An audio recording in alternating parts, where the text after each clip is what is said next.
So we're going to wrap up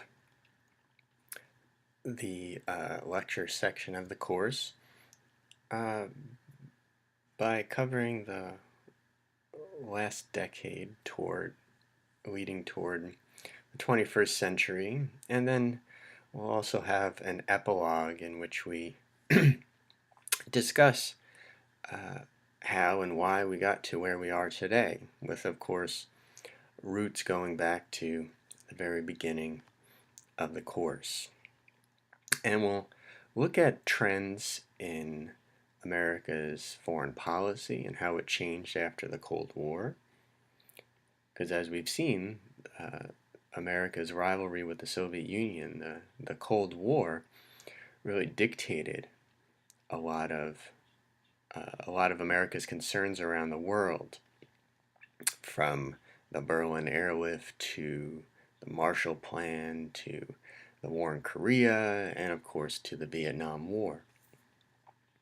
So how would America's position in the world reorient itself after the fall of the Soviet Union? That'll be one of our topics today.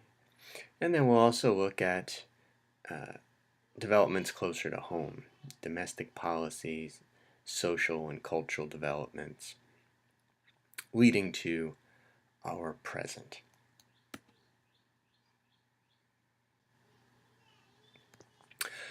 So when we left off last time, the Soviet Union had just collapsed, and by 1991, America's Cold War rival was no more. The Soviet Union's disastrous invasion of Afghanistan, the country's own inefficiency and brutality toward its subject peoples, the leadership of Mikhail Gorbachev, and internal resistance from people within the Soviet Union who were eager to throw off the constraints of totalitarian dictatorship all conspired to bring down the Soviet Empire. But what would the world look like in the wake of the Soviet Union's fall? In the short term, this would be one of the chief concerns of the two presidents, the two commanders-in-chief who followed Ronald Reagan. The first to follow him into the White House was George H.W. Bush, who, as you see there, would serve one term. Bush, the elder Bush, pictured here, he had been Ronald Reagan's vice president. So even though Reagan and Bush were on the same ticket, Bush was a more moderate Republican. In fact, he had run against Reagan in an earlier Republican primary and then ended up joining his ticket.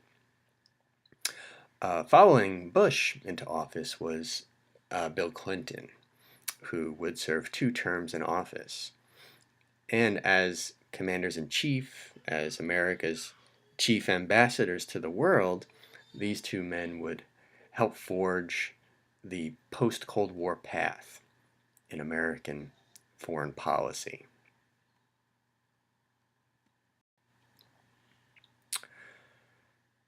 Now, the Middle East was not a new concern by this time, but America's gaze would turn even more deeply toward that region. And we'll talk about the scourge of terrorism, and that too was nothing new. But, of course, it has become a growing problem in recent years. But first, let's talk about the first major aggressive intervention by the U.S. military post-Cold War, and that was Operation Desert Storm, which, as you can tell by the map, involved Iraq, where, as I'm sure you know, America more recently began a new war there, one that has caused no shortage of headaches and, of course, more seriously, loss of life. So, for example, in the summer of 1990, Iraq invaded the neighboring country of Kuwait. and you see Kuwait, small country, at the southern end of Iraq. Now, Iraq, why would Iraq do this? Iraq was under Saddam Hussein at the time, and Iraq had accumulated significant debt during its war with neighboring Iran. And you see Iran on the map as well. And in 1990, Iraq invaded Kuwait, in part to seize Kuwait's rich oil reserves and undo the substantial debts it owed to the Kuwaitis. In other words, it'd be like if you owed a lot of money to the bank and then you decided, instead of paying it back, you decided to hold up that bank. So Iraq invades Kuwait and begins seizing its oil fields. President George H.W. Bush had a decision to make. After the Vietnam War, now of course we're some time after the Vietnam War, but certainly in the aftermath of Vietnam, and perhaps still today, Americans are very skeptical when their leaders push the country into a major military intervention overseas. Concerns not just about our leaders telling us the truth, but also will this conflict lead to a long drawn out quagmire, as Vietnam did, one that divides the country. So Bush had a decision to make. Would he look the other way with the Iraqi invasion of Kuwait, or would he commit military resources? And he chose the latter. In response, President Bush ordered the U.S. ordered the U.S. military to lead a United Nations force to repel the Iraqi forces from Kuwait. Kuwait, I should add, was a U.S. ally. So one major difference between the approach to Desert Storm compared to the earlier intervention in Vietnam is that Bush made sure to rally international support, and he went to the UN, and the UN supported American action here and provided troops as well. Americans were leading the way, of course. There was a UN force backing them. And this one, the morality is a little more cut and dried, whereas with Vietnam, it was internal conflict and a very complicated civil war within Vietnam, with a lot of foreign actors with great interest with what was going on in Vietnam. This one was more clear-cut, Iraq invading a neighboring country to essentially steal. So it was easier to rally international support for an act like this. Another big difference is that this turned out to be a limited commitment, where American troops would be committed to Saudi Arabia, where they would launch their actions, and Kuwait. The goal here was very limited. It was to repel the Iraqi invasion of Kuwait. And the commitment was short. It took a little over a month to liberate Kuwait from the Iraqi invaders. Estimates indicate that Iraq suffered some 22,000 to 35,000 deaths, including about 3,600 civilians killed in the bombing campaign. Now, we talked about how Vietnam was the first televised war. Well, Desert Storm is the first war that had 24-hour news. CNN was in existence by this time. And so there was very captivating imagery of bombs being dropped into chimneys and nighttime bombing raids. What these cameras often failed to capture was the human cost closer to the ground. American forces suffered a small number of casualties and battle-related deaths compared to earlier conflicts. About 148 battle-related deaths and 145 non-combat accidents. That's often an unspoken part of any war, is that a number of those who lose their lives, they're not shot, they're not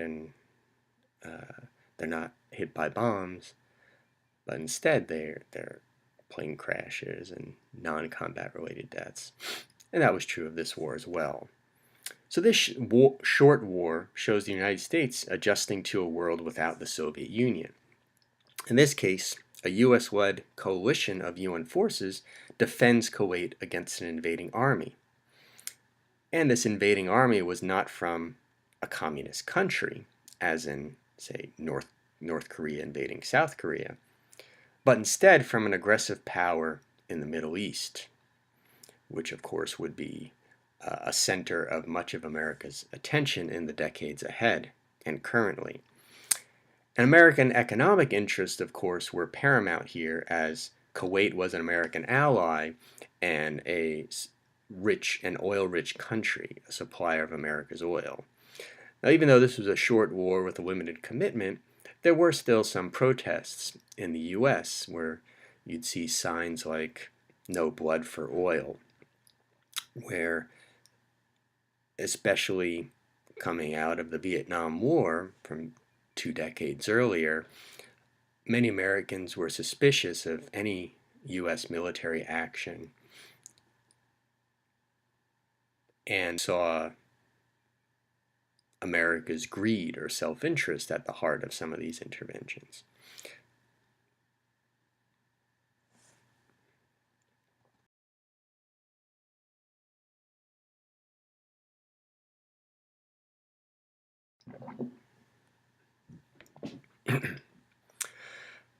Now, before he left office, within the Bush administration, there were plans for an intervention in Somalia, a country in the east of Africa. But Bush would be voted out of office before those plans could come to fruition, and they would be put into effect by his successor, Bill Clinton. And Clinton would also find himself trying to figure out how to adjust to this post-Cold War world, where containment is no longer the foreign policy strategy. Now, early in his presidency, in October 1993, Clinton spent special forces, Navy SEALs and Rangers, to Mogadishu, Somalia, which, as you see on the map, is in Africa, to capture a number of brutal warlords in the area. Now, Somalia was a very poor country, and the UN had a presence there, and the UN was trying to give food, water to starving people. But what was happening was that these local warlords were seizing the UN supplies, using them for themselves or selling them. And so starving people were not getting the food that was supposed to reach them. And so this operation was meant to capture those warlords and to ease UN support in the area. The operation turned out to be rife with problems. And first of all, it was being done in secret. And so when the bad news starts trickling in, Americans are surprised. There are soldiers in Mogadishu. What are they doing there? How did this happen? What's going on? 18 American soldiers were killed in the operations, and 2 Black Hawk helicopters crashed. If you've read the book or seen the movie Black Hawk Down, those were based on the Battle of Mogadishu in 1993. And to the shock of many Americans, and as I said, this is the age of the beginnings of 24-hour news, images of dead Americans being dragged through the streets of Mogadishu led many to question America's role in the world. Were such operations, no matter how well intentioned, worth the sacrifice? Should parts of the world getting on their feet in the wake of decolonization be left to sort things out for themselves? Right. Remember, as we discussed in the context of Vietnam, post-World War II, countries in Africa and Asia were enjoying independence for the first time after being colonized peoples. Crowns in jewels in the imperial crown of European nations. And so what was the Western world's responsibility to those nations? Let them get on their feet on their own or provide some assistance? Now, in contrast to, say, the Operation Desert Storm or a number of other American conflicts you can list, there was no clear self-interest for the U.S. This was a humanitarian military intervention, capturing, taking into custody warlords who were brutalizing their people and preventing them from getting the food that they needed. Somalia was not a strategic American ally, was not going to send oil or other significant resources flowing America's way. Now, this may seem altruistic, but it also led to questions about, well, why bother with this at all? What's in it for America? And so in the wake of this, you might say Americans got a little gun-shy again. After Operation Desert Storm, President Bush said, "We've kicked the Vietnam syndrome for good," meaning that the doubts and anxiety and divisiveness that the Vietnam War bred, he said, those are over. Of course, he spoke too soon. A month-long war with less murky morality could not wipe away clean all the problems that Vietnam created. And then this battle in Mogadishu raises doubts and anxiety once again.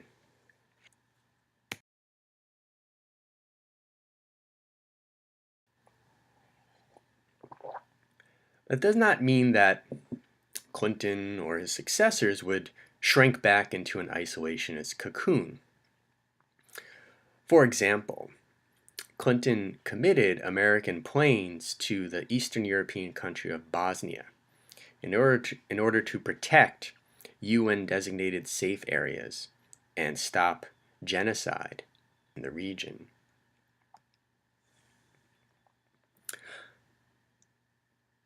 Bosnian Serbs were conducting campaigns of mass slaughter and mass rape in order to wipe out Bosnian Muslims in this divided region. But one lesson from the Battle of Mogadishu in this case is that Clinton committed only American air power to try to prevent the Bosnian Serbs' aggression from continuing. And over time, you might say the strategy worked. Some question the cost when you only commit planes and bombing is your strategy, then there's always unintended consequences, and civilian lives are lost in those bombing runs. So some did question the strategy here or the wisdom of this intervention.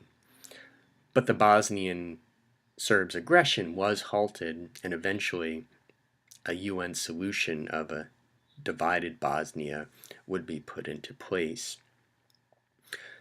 So even after disappointments and shocks, America would not shrink from the rest of the world, but it had to be calculating in how it engaged the rest of the world, especially when military force was brought to bear. And so these examples show America trying to find its way in the post-Cold War world.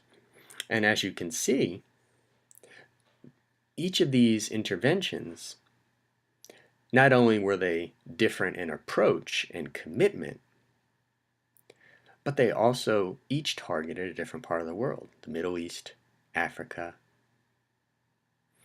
and Eastern Europe. So in this multipolar, fragmented, post-Cold War world, the U.S. had to have its eyes on every corner of the globe.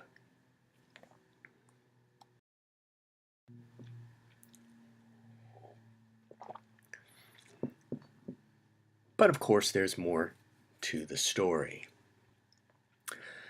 And an ongoing part of the story on the domestic front is the continuation of a trend that really accelerated during the 1980s and would continue into the 1990s and to the present. For as much uncertainty as there was throughout the world and in America's approach to the world, the domestic front was marked by uncertainty as well. Even though the 1980s witnessed recovery from the stagflation of the late 70s and early 80s, the troubling trend of income inequality began in earnest, and it would continue throughout the 90s that we're talking about now, and it has not stopped. And these numbers illustrate part of the problem. From 1979 to 2012, the productivity, the output of American workers rose dramatically by 74.5%, but median income has not risen to match that output, only by 5%. If you look further down on the income scale, at the bottom 20% of workers, wages actually fell.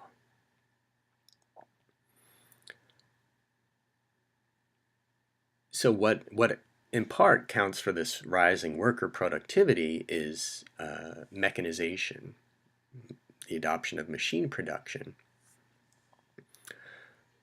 But the fact that American workers are producing more at a faster rate than they ever have before, that hasn't translated into rising incomes is troubling. It's a troubling trend, and of course for these workers who are struggling to make ends meet, it is disconcerting. Part of the explanation for this is the nature of the jobs that Americans are doing.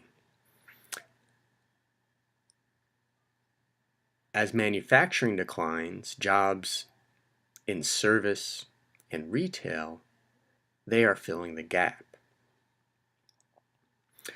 And so you see laborers are working harder for less. Workers are underemployed, which means that they're working part-time or seasonally instead of enjoying the full-time employment that they would like. Or they're working a job that is not up to their education and skill level.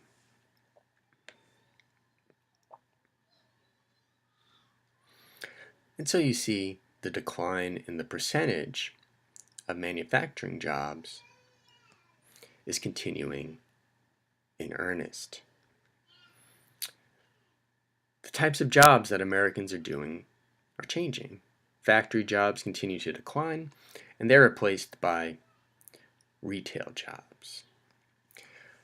Now, this is not to say that factory jobs are inherently more worthy than any other kind of job, including retail. It is to say, however, that workers had fought, some died, for higher wages and benefits. And they had fought for those over more than a century of industrialization. They had fought to win the incomes and benefits that factory employment afforded them. Fought through booms and busts, through the Great Depression, asserted their leverage as workers during world wars. Retail workers, on the other hand, have not benefited from such an effort. You see some overtures toward that today with a call for a living wage or a $15 minimum wage. But the gains that factory workers had won over a long period of time, retail workers have not enjoyed. So this is not to say that a retail worker deserves less. It just indicates that they do earn less and usually enjoy less security.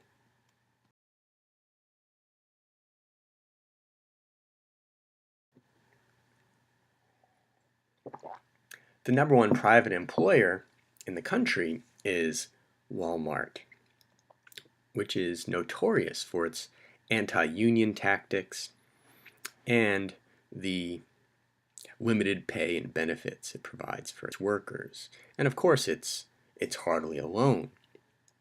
You see the rise of Walmart over this time. So picture a worker who used to work at General Motors during the immediate post-World War II period. General Motors was the number one private employer in the United States. Now it's Walmart. So when you trade GM for Walmart, you're trading high pay. It's a working class life, but a middle class existence. You're trading benefits, paid vacations, health insurance, and you're trading job security when you trade GM for Walmart. Again, the work itself is not inherently more worthy or necessarily worthy of pay. It's just the history of these kinds of jobs. Workers had a long tradition of fighting for the benefits that factory employment brought. And you hear a lot of rhetoric around coal mining and factory jobs, especially during the previous election. But if you compare the number of retail jobs lost just the last 3 months, there have been more retail jobs lost at places like JCPenney's, Sears, the list goes on, more retail jobs lost in the last 3 months than coal mining jobs lost in the last 20 years. So the retail sector is particularly insecure, especially when there's competition like Amazon.com and other online shopping options are putting these brick and mortar stores out of business.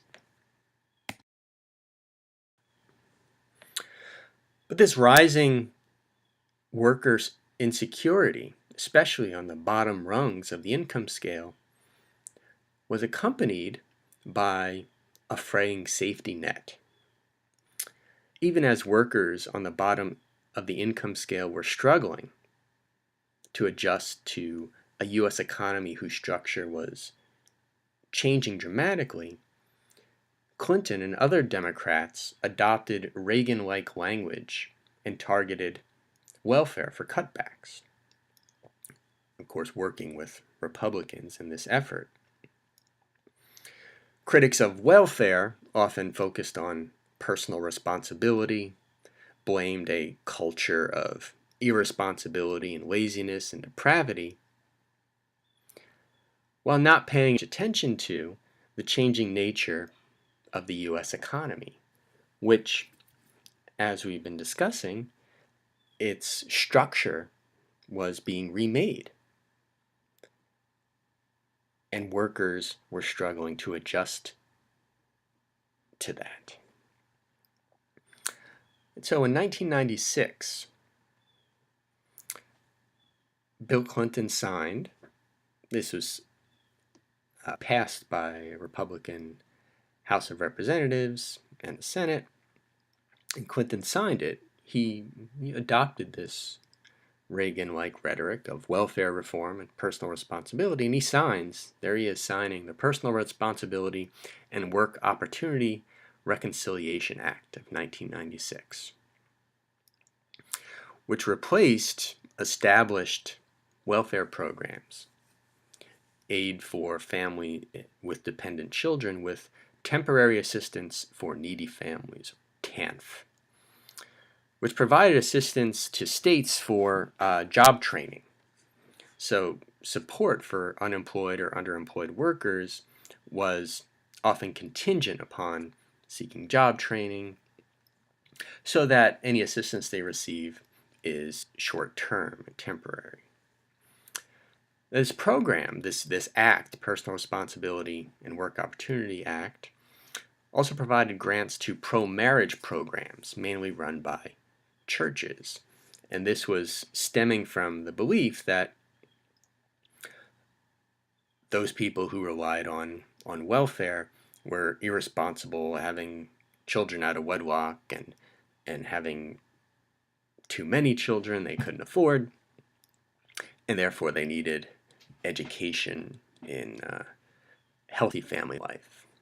And eligibility rules were made stricter for these programs. And so as a result of this act, welfare rolls dropped nationwide by 60% over the next several years.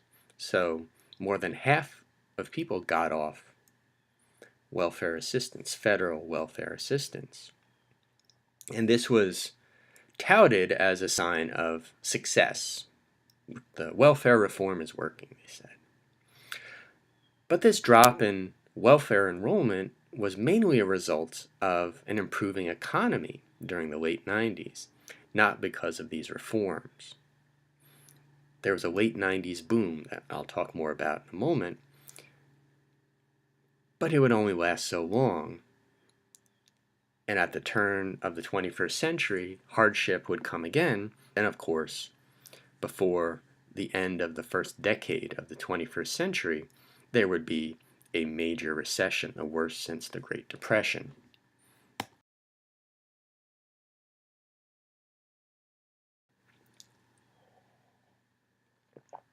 Now, in the late 90s, there was a major surge in the economy. It was in part fueled by the growth of Silicon Valley, Amazon.com, Google, famous online retailers, search engines, and other online providers got up and running, which surged the high-tech sector of the economy. Now, of course, these are the ones listed here are the successful ones. They're the ones still around. They're still tremendously profitable. But so many, as part of this dot-com boom, would collapse. Any of you remember Pets.com? Probably not. This was a famous example of the dot-com boom and its perils. There was these commercials that would air during Super Bowls and otherwise, and in other programs, with this puppet dog going around interviewing people. Pets.com would not last long. In other words, in the early 2000s, the dot-com bubble would burst. So these were short-term things. Now, with the increased confidence of a booming economy, Congress and President Clinton got together to cut capital gains taxes. These are taxes on investments for the wealthy, and these were enjoyed exclusively by the wealthiest of the wealthy. And also buoyed by this significant economic growth, Republican Congress and a Democrat president got together to deregulate financial institutions. The Gramm-Leach-Bliley Act of 1999 repeals a Depression-era law called the Glass-Steagall Act. This dated back to 1935.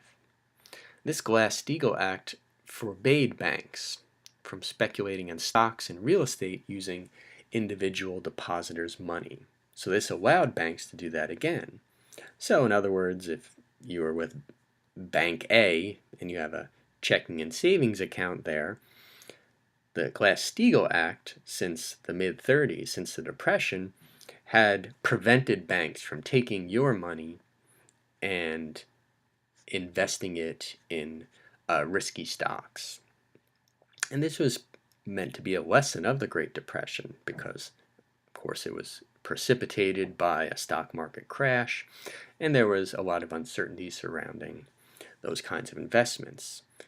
The Gramm-Leach-Bliley Act did away with that protection. And we also see the beginning of, well, not the beginning, but the acceleration of mortgage lenders using predatory lending, lending money to homeowners who could not afford their homes, giving them high interest rates. And these kinds of developments would really spell doom years later.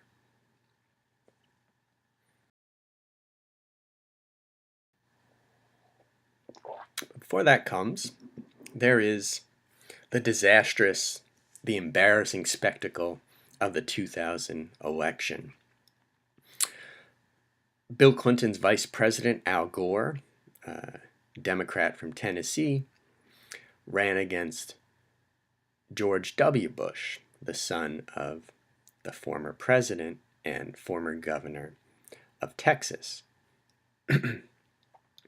And it may seem like more innocent times if you remember this or if you look back at it, where they were discussing how to prolong Social Security and environmental issues, tort reform, teacher unions. It may seem more innocent in comparison to the election of last year. But regardless of the issues at stake, the outcome proved to be terribly divisive. There were disputed votes in Florida, where they used this system of punch cards for people to vote, and sometimes they were made so poorly that it was unclear who people were actually voting for. And so there were a number of recounts in Florida that the U.S. Supreme Court halted those recounts, giving the White House to Republican George W. Bush.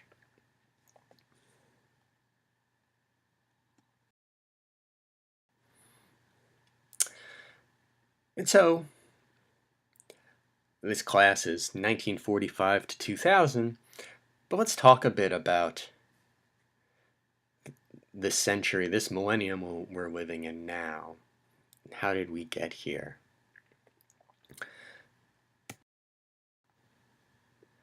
So we talked about America's uncertain role in the post-Cold War world.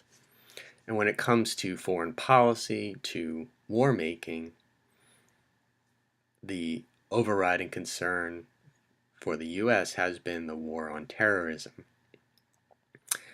After the attacks on the United States of September 11th, 2001, U.S. troops were sent to Afghanistan, where they toppled the Taliban regime. And then in 2003, American troops were back in Iraq, where they got rid of Saddam Hussein. Afghanistan, as I mentioned in the Vietnam lecture, has surpassed Vietnam for the longest war in America's history. And things are terribly complicated there now. The Taliban, which was the regime in place and that was overthrown by U.S. military intervention, still has a presence there. And there are Americans and others fighting back against the Taliban, in addition to Al-Qaeda and other terrorist groups there. In Iraq is a terrible mess. That is where this new terrorist group ISIS emerged. And so America's foreign policy often resembles a whack-a-mole. Its mission is to destroy terrorist cells, but these cells hold no allegiance to a nation or to a political party, as in the Cold War, where someone pledge allegiance to communism or be a loyalist of Communist China or Communist Cuba or the Communist Soviet Union. These cells, on the other hand, are located in a number of countries, sometimes operating with government support, sometimes not. It's a much different kind of enemy. And this war does not have an apparent end. Right? That's why the question mark on the screen. How do you know when the war on terrorism is over? It's not like World War II, where you capture Berlin, Germany surrenders, and World War II is over in Europe. And in addition to America's engagement and with the world, and the hard work that America's troops have had to do, this war on terrorism has also involved the federal government taking on new ordinary powers. Powers to kill American citizens abroad with drones and without due process. Powers to hold terrorist suspects indefinitely at Guantanamo Bay. Power to spy on Americans by collecting our data. Now, in any war, especially the two world wars, the U.S. government took on greater powers to monitor Americans and try to wage total war. But when you have a war that is long-term, with no end in sight, there's more potential for these powers to be abused.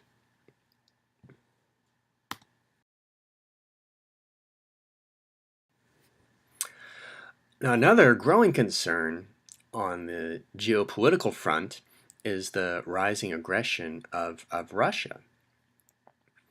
It has seized territory in Ukraine, seized the Crimean Peninsula, and it is making mischief all over the world in order to try to install or support potentially supportive regimes in places like Syria, where Russia backs the regime there of Assad. But also Russia has interfered in, manipulated, or at least attempted to, elections in Europe and in the United States as well.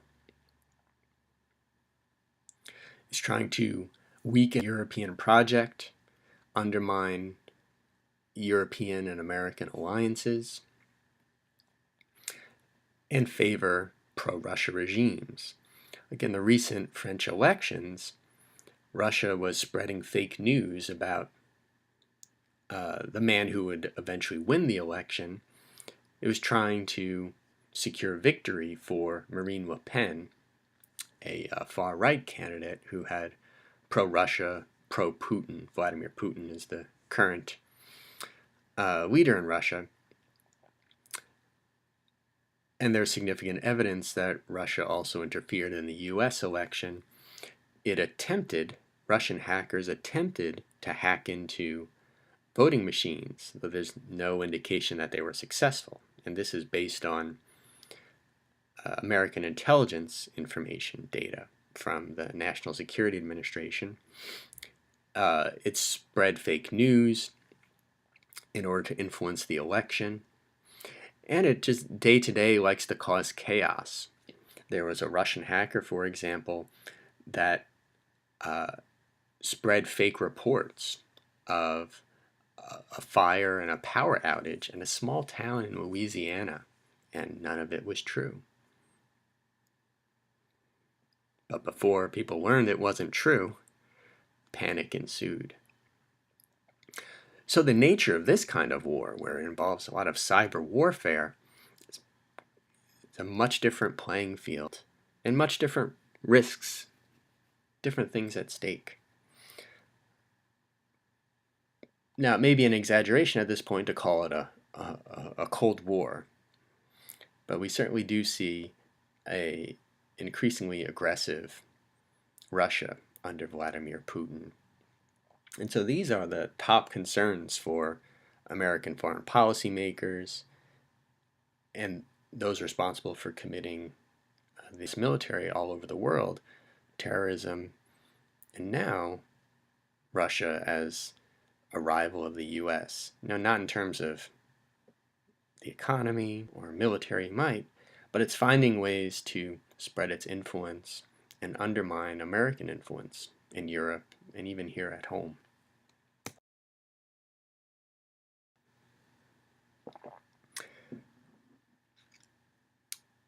And then there is the economic uncertainty that we face today. In part as a result of the war on terrorism, some observers have dubbed our age an age of anxiety. And if this is indeed an age of anxiety, that anxiety also stems from greater economic insecurity. Despite the government taking an aggressive role in bailing out failing businesses and banks and making efforts to stimulate the economy, the future is uncertain. Now, the recovery from this recession has been slow, but it seems as if we're getting close to full employment. But there's always the question of what is full employment? Does it involve underemployment? And are the wage gains for workers keeping pace with the cost of living? So a term that was thrown around a lot because it was part of policy to stave off a Great Depression was this term bailout. And let's take a look at the history of bailout. First of all, what is it? A bailout is when the federal government invests taxpayers' money in the rescuing of a major institution, usually an economic institution. It could be a car company, it could be a bank. That investment may come in the form of significant loans or simply handing over money. And we'll see a number of examples of this. The history of U.S. government bailouts. Now, these were not new in 2008-2009, as we'll see. So the first significant government bailout was in 1970, a railroad company. And this is under Republican President Richard Nixon. As you'll see, bailouts were bipartisan. They have been bipartisan. Lockheed, the aircraft manufacturer, bailed out in 1971. A bank, Franklin National Bank, 1974. City of New York in 1975, which I must say I support this one. New York was on the verge of bankruptcy. It was hollowing out. This is in the wake of de-urbanization, people moving to the suburbs, producers, manufacturers leaving urban areas, and cities were losing population, and struggling to provide services. So the federal government intervened to try to and propped up New York City. And New York City is not, I mean, other cities have declared bankruptcy, Detroit most recently. Chrysler, the car company, was bailed out in 1980. A bank in 1984, Continental Illinois National Bank and Trust Company. And then, now this isn't one bank, this is a number of financial institutions in the savings and loan industry, which I talked about this last time. There was a savings and loan crisis at the end of the 80s and into the early 90s, where deregulation of this industry caused a lot of abuses and massive losses in banks and savings and loans. And the airlines in 2001 required significant government support. This is because this is the wake of the September 11th terrorist attacks, and many Americans were reluctant to fly, and airlines were in desperate need of help. Now, just because there were no bailouts prior to 1970 doesn't mean that the economy was all wine and roses. During the 1800s, there were cyclical booms and busts, usually about every 20 years. There was a panic in 1873, a panic in 1893, for example. And of course, there was the Great Depression of the late 20s and 1930s. Railroads could have used a bailout in the 1870s. And a lot of institutions could have used bailouts in the Great Depression. But not until 1970 did the federal government deem it necessary to jump in and rescue a business or institution that was on the ropes. In a highly integrated economy, it was deemed necessary to rescue these central institutions so that their failure did not send shockwaves throughout the economy.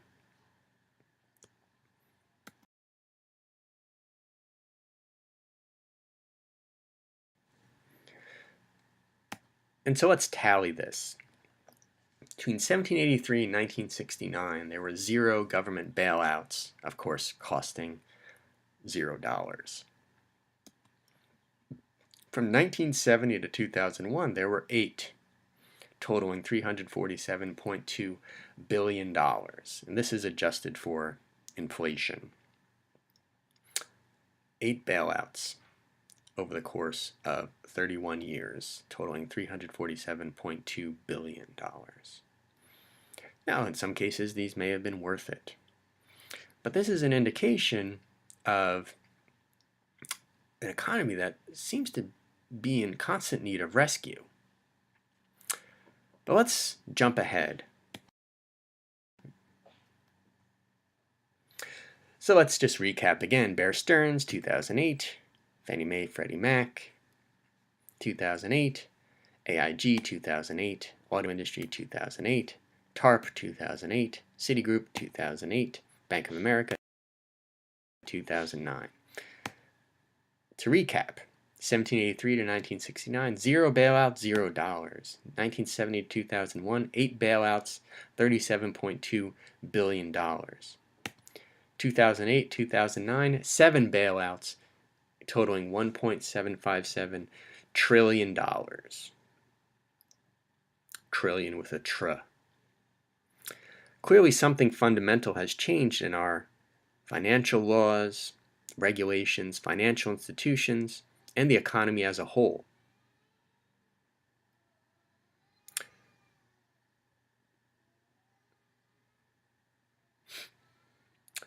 So let's take a look at what set off this Great Recession.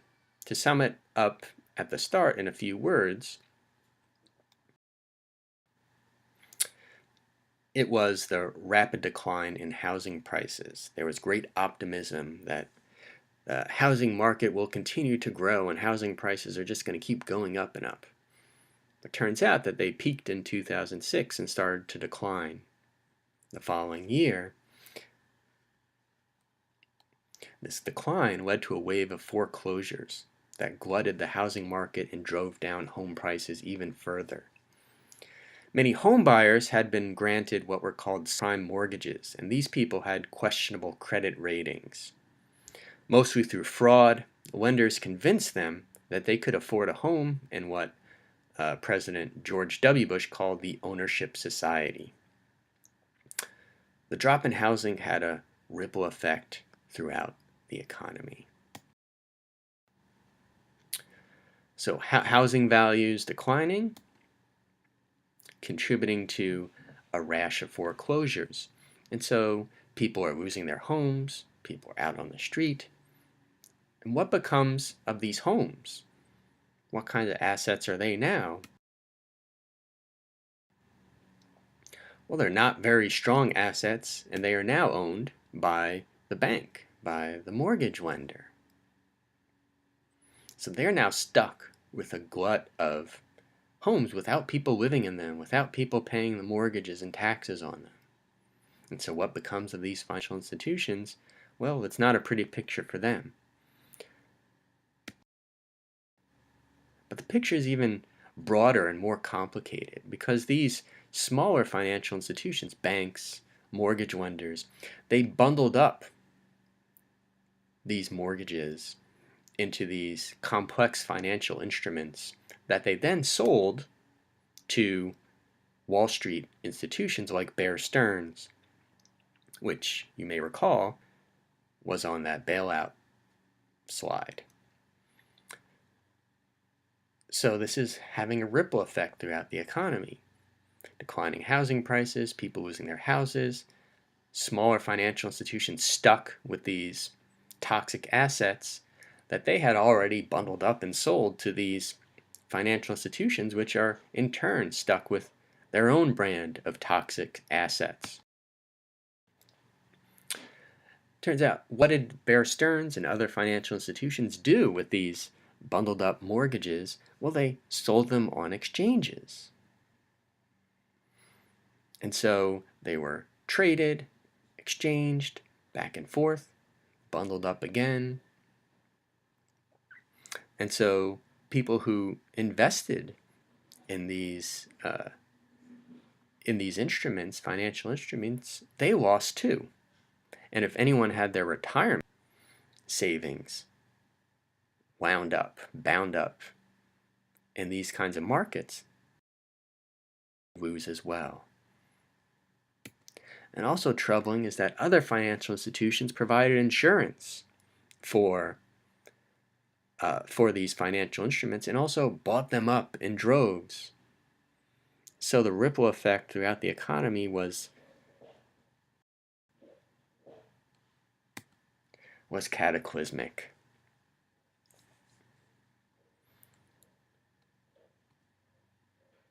There you see the growth, or I should say negative growth, the drop, 2008, 2009, and the total value of American goods and services. GDP plummeted in the worst economic crisis since the 1930s. Unemployment went up to double digits for the first time since the early 1980s. And during this time, we see the largest bankruptcy in American history, Lehman Brothers, which was not bailed out. The stock market suffered its greatest weekly total loss in history, even worse than the Great Depression. For the first time, the Federal Reserve Bank, this is the central financial institution in the nation, reduced the benchmark interest rate to 0, meaning that if you had money in a savings account, you'd be lucky if you got a penny at the end of the year in interest. 8.4 million jobs were lost in 2008, 2009. Employment rate hit 10%, as I said, for the first time, reaching double digits since the early 80s, since that stagflation period. The Great Recession has broken all records related to duration of unemployment, and that really was one of the distinguishing traits of this particular economic crisis, is that long-term unemployment, 6 months or more, was especially long. Some 40% of unemployed Americans had been so for longer than 6 months. And if we factor in underemployed Americans, those who were working part-time and wanted to work full-time, or they worked seasonally or took lower-paying jobs, there were at its worst 27 million unemployed and underemployed Americans as a result of this crisis. Poverty rose, as did economic inequality. Now, even though there has been encouraging economic news in recent months where we actually see workers' incomes rising for the first time in a long time, they're not catching up. And throughout this recovery, Wall Street has been doing well. Stocks kept climbing and continue to climb,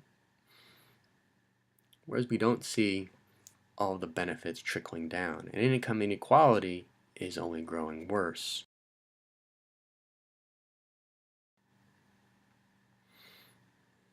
And so we see the concentration of wealth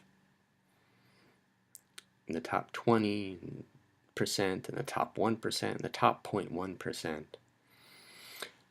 And this in part explains why in the 2016 campaign, on the Democratic side, you had this rabble-rouser, Bernie Sanders, who preached a message of democratic socialism.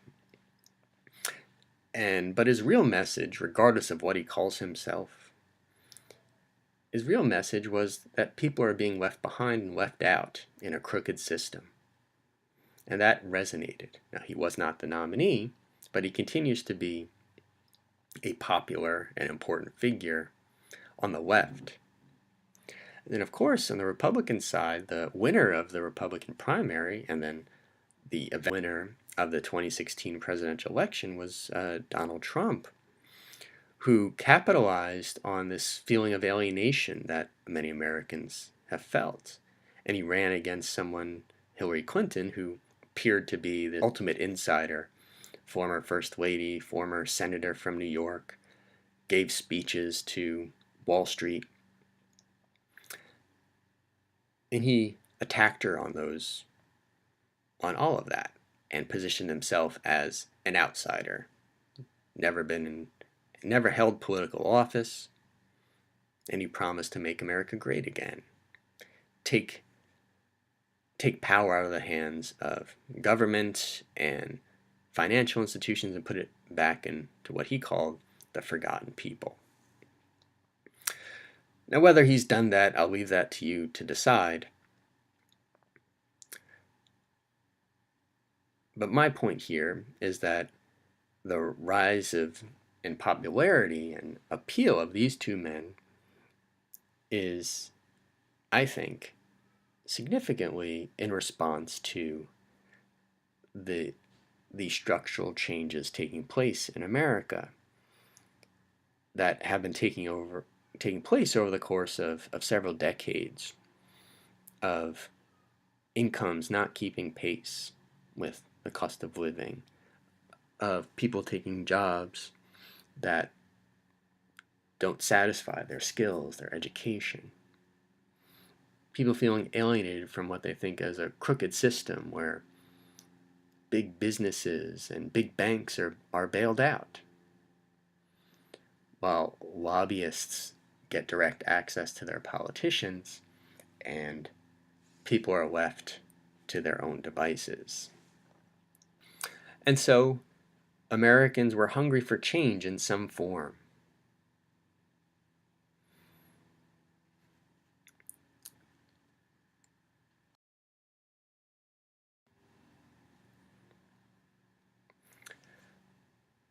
And so where do we go from here? Of course, this is a course in history, not predicting the future. I don't have a crystal ball.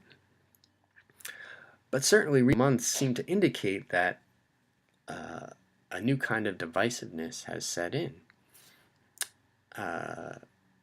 Perhaps on a level not seen since the 60s and 70s.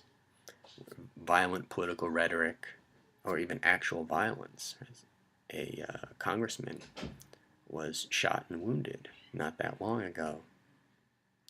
Attacks on the press, attacks on politicians, intense divisions along political lines and along cults of personality. There are people who will be loyal to Bernie Sanders no matter what he does, and loyal to Donald Trump no matter what he does. And so really the challenge for Americans who want to see progress, who want to see positive action toward greater cohesiveness, cooperation, is that one of the challenges is trying to overcome these political divisions, which are probably more intense than they've been since the 60s and 70s, when there was discussion of silent majorities and welfare bums and unwashed protesters.